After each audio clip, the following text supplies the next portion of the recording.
Hi hello నమస్తే welcome back to our YouTube channel Vizag couple wonders. ఈరోజు వీడియోలో మనకి చాలామంది అడిగారనమాట, అక్కడ మీరు జర్మనీలో స్నాక్స్ ఆర్ బ్రేక్ఫాస్ట్గా అలా ఏం తింటారు, అక్కడ రెసిపీస్ మాకు చూపించండి అని. అందుకే ఇక్కడ ఎక్కడ చూసినా కనిపించే క్రొసాన్స్ రెసిపీ మీకు చూపిద్దాం అనుకుంటున్నాను. అసలు యాక్చువల్ రెసిపీ వేరేగా చాలా పెద్ద ప్రాసెస్, బట్ ఇది నేను కొంచెం సింపుల్గా ఎలా ఇంట్లోనే చేసుకోవచ్చో చూపిస్తున్నాను. వీడియోలోకి వెళ్ళే ముందు మీరు ఎవరైనా ఫస్ట్ టైం మా ఛానల్ కనుక చూస్తూ ఉంటే ఒక పెద్ద హాయ్. అలాగే ఇంకా సబ్స్క్రైబ్ చేసుకోకుండా చూస్తున్న వాళ్ళు please take a moment and do subscribe to our channel. అలాగే పక్కనే ఉన్న బెల్ ఐకన్ని క్లిక్ చేసుకోండి, మా ఛానల్ నుంచి నోటిఫికేషన్స్ మిస్ అవ్వకుండా ఉంటారు. ఇంకా లేట్ చేయకుండా వీడియోలోకి వెళ్ళిపోదాం. ఫస్ట్ ఇంగ్రీడియంట్స్ అన్నీ ఒక పక్కన పెట్టుకున్నాను. ఇంగ్రీడియంట్స్ అంటే పెద్ద ఎక్కువ ఏం లేవు, ఓన్లీ 3 ఇంగ్రీడియంట్సే మనకి ఇక్కడ కావాలి. మన మెయిన్ ఇంగ్రీడియంట్ వచ్చేసి ఈ పేస్ట్రీ షీట్. మొన్న మీరు నా ఎగ్ పఫ్ రెసిపీ చూసుంటే కనుక ఇది మీకు ఆల్రెడీ ఐడియా వచ్చి ఉంటుంది. ఒకవేళ ఆ వీడియో మిస్ చేశారంటే నేను లాస్ట్ ఎండ్ స్క్రీన్లో ఆ వీడియో పెడతాను, చూసేయండి. అలాగే ఎండ్ స్క్రీన్లో ఎప్పుడు నా ప్రొఫైల్ పిక్ కనిపిస్తుంది కదా, అది మీరు ట్యాప్ చేస్తే ఇంకా మీరు సబ్స్క్రైబ్ చేసుకోలేదంటే అది సబ్స్క్రైబ్ చేయొచ్చు ఈజీగా, మళ్ళీ నా ప్రొఫైల్లోకి వెళ్ళి అలా చేసే కంటే. మనకి మెయిన్ ఇంగ్రీడియంట్ ఇంకోటి ఏంటంటే న్యూటెల్లా.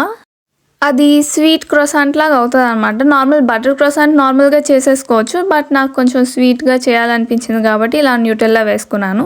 ఫస్ట్ మనం ఈ పేస్ట్రీ షీట్ని 8 పీసెస్గా కట్ చేసుకోవాలి. అది ట్రయాంగిల్ షేప్స్లో ఉండాలన్నమాట, అప్పుడే మనం క్రోసాంట్ షేప్ చేయగలం. ఇలా పేస్ట్రీ షీట్ మనకి ఎప్పుడు బేక్ పేపర్తోనే వచ్చేస్తుంది. సో ఇప్పుడు నేను దీన్ని పిజ్జా కట్టర్తో కట్ చేస్తాను.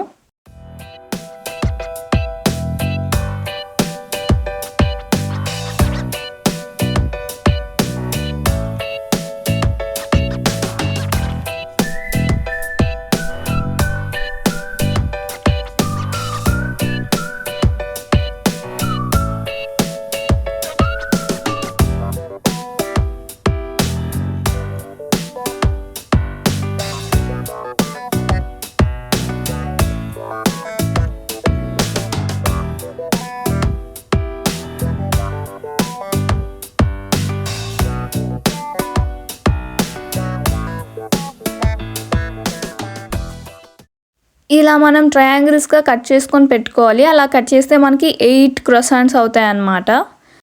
నెక్స్ట్ మనం న్యూటెల్లా తీసుకున్నాం కదా, అది స్పూన్స్తో వేసేసుకోండి. మీకు కొంచెం ఎక్కువ తినాలనిపిస్తే ఎక్కువ, మ్యాక్సిమం 1 స్పూన్ అయితే సరిపోద్ది. నేనైతే ఓన్లీ 1 స్పూనే వేస్తున్నాను. చిన్నవే వస్తాయి క్రోసాంట్స్ కాబట్టి సరిపోతుంది 1 స్పూన్.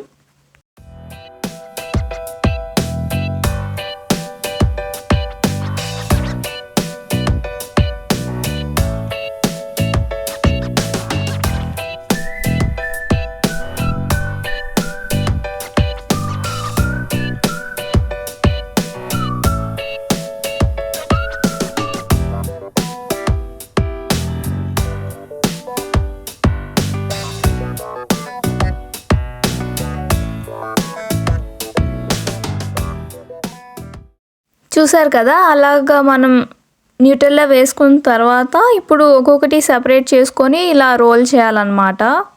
వైడ్ సైడ్ ఉన్న ట్రయాంగిల్ ఫస్ట్ రోల్ చేయడం స్టార్ట్ చేసి మనకి నేరోగా ఉన్న దగ్గర మనం లాస్ట్లో ఇలా పేస్ట్ చేయాలి. చూసారు కదా, క్రోసాంట్ షేప్ అయితే వచ్చేసింది మనకి. ఇప్పుడు చూపించినట్టుగానే మిగిలిన అన్నీ కూడా పెట్టేసుకోవాలి మనం. ఫస్ట్ ఇది సరిగ్గా చూపించడం అవ్వలేదు, అందుకే ఇంకొకసారి చూపిస్తున్నాను. ఇలా వైట్ సైడ్ నుంచి మనం ఇలా రోల్ చేసుకొని రావాలన్నమాట. ఇలా అన్నీ ఒకసారి రోల్ చేసి పెట్టుకున్నాక దాన్ని మనం బటర్తో బ్రష్ చేద్దాం. దానిపైన బటర్ రాయాలన్నమాట. టేస్ట్ కొంచెం బాగా వస్తుంది అండ్ అవి బ్రౌన్ కలర్లో కూడా బాగా బేక్ అవుతాయి.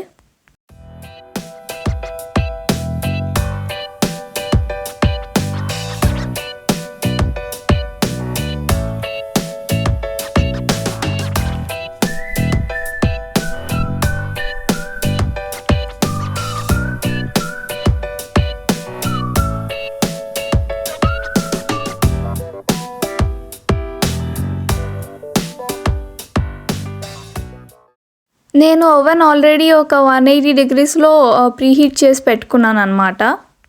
ఇప్పుడు వీటిని తీసుకెళ్ళి మనం ఓవెన్లో పెట్టేద్దాం. ఒక 25 మినిట్స్లో మనకి క్రోసాంట్స్ రెడీ అయిపోతాయి.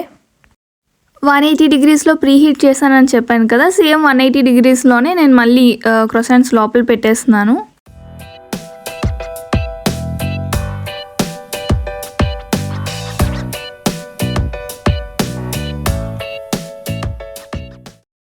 నార్మల్గా మీరు ఎప్పుడైనా క్రొసాంట్ కొనుక్కోవాలి అని అనుకుంటే ఏదైనా సూపర్ మార్కెట్స్లో అలా మినిమం €1 ఉంటుంది అనమాట. €1 నుంచి స్టార్ట్ అవుతుంది అండ్ వెరైటీ బట్టి ప్రైసెస్ మారుతూ ఉంటాయి. నేను ఇప్పుడు ఆ పేస్ట్రీ షీట్ తెచ్చాను కదా, అది జస్ట్ 90 సెంట్స్ ఎంతో పడింది, అరౌండ్ €1 అనుకోండి. దాంతోనే మనకి ఇప్పుడు 8 క్రొసాంట్స్ వచ్చినట్టు. ఇంకా ఈ క్రొసాంట్లో ఫిల్లింగ్ ఓన్లీ న్యూటెల్లా కాకుండా మీకు ఏమైతే స్ప్రెడ్స్ కానీ అవి నచ్చుతాయో, జామ్స్ కానీ అవన్నీ కూడా ట్రై చేసి చేసుకోవచ్చు. క్రొసాంట్స్ అయితే రెడీ అయిపోయాయి. మేము 20 మినిట్స్ కూడా ఆగలేకపోయాం. 10 మినిట్స్కే మాకు ఒక స్వీట్ క్రొసాంట్స్ వాసన వచ్చేసింది అనమాట. మాటికి ఓవెన్ ఓపెన్ చేసుకుంటూ చూస్తూనే ఉన్నాం అనమాట. అలా చేయొద్దు మీరు.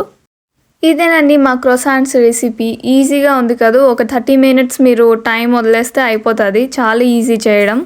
ఈ వీడియో మీకు నచ్చిందని అనుకుంటున్నాను. నచ్చితే కనుక కమెంట్స్లో చెప్పండి. ఇంకా ఏమైనా వెరైటీస్ చేయాలంటే కూడా అడగండి కమెంట్స్లో. ఇలాంటి మరెన్నో వీడియోస్ కోసం మమ్మల్ని సపోర్ట్ చేస్తూ ఉండండి. ఎలా సపోర్ట్ చేస్తారు? Like, share and subscribe. Bye bye. See you in the next video.